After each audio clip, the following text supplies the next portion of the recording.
రీసెంట్గా మన Indian stock market అనేది పెరుగుతుంది.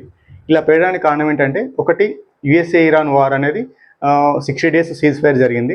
ఇలా 60 days సీజ్ ఫైర్ జరగడం వలన మనకు స్టేట్ ఆఫ్ హార్మోజ్ ఓపెన్ చేస్తున్నారు. ఇలా ఓపెన్ చేయడం వల్ల మనకు ఆ స్టేట్ ఆఫ్ హార్మోజ్ ద్వారా వరల్డ్ వైడ్గా మనకు 20% అనేది ట్రేడ్ జరుగుతుంది. ఇలా ట్రేడ్ జరగడం వల్ల మనకు క్రూడ్ ఆయిల్ ప్రైస్ అనేది స్టెబిలైజ్ అయ్యి క్రూడ్ ఆయిల్ ప్రైస్ తగ్గే అవకాశం అనేది ఉంటుంది. ఇలా క్రూడ్ ఆయిల్ ప్రైస్ తగ్గడం వల్ల మనకు ఇండియాకు ఇంపోర్ట్ బిల్ అంటే మనకు ప్రతి సంవత్సరం మనకు $100 నుంచి $150 బిలియన్ మనం crude oil price import bill ఉంటుంది.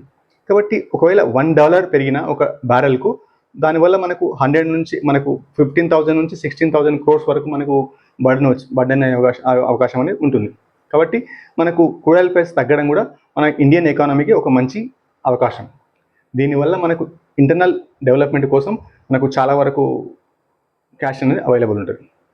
అండ్ థర్డ్ ఏంటంటే, మనకు ఆర్బీఐ మనకు ఇన్ఫ్లేషన్ డాటాను చెప్పినప్పుడు మనకు క్రూడ్ ఆయిల్ ప్రైస్ ఎంత పెరిగినా ఇన్ఫ్లేషన్ డాటాను ఎక్కువ పెంచకుండా అంటే అట్ ద సేమ్ టైం మనకు స్టేబుల్గా ఉందని చూపించి మనకు ఇంట్రెస్ట్ రేట్ అనేది ఫిక్స్డ్ పెట్టారు. అలా ఇంట్రెస్ట్ రేట్ ఫిక్స్ పెట్టడం వల్ల ఎవరైతే లోన్ తీసుకున్న కంపెనీలు ఉంటాయి కదా, వాళ్ళ కార్పొరేట్ కంపెనీస్కు వాళ్ళకు ఇంట్రెస్ట్ బర్డెన్ లేకుండా వాళ్ళకు ఒక రకమైన రిలాక్సేషన్ ఇస్తుంది. అలా రిలాక్స్ ఇవ్వడం వల్ల వాళ్ళకు ఇంట్రెస్ట్ కాంపోనెంట్ లేకపోవడం వల్ల వాళ్ళ దగ్గర ఉన్న క్యాష్ను వాళ్ళ కంపెనీ యొక్క డెవలప్మెంట్ కోసం ఉపయోగిస్తారు. దానివల్ల ఎకానమీ డెవలప్ అవుతుంది.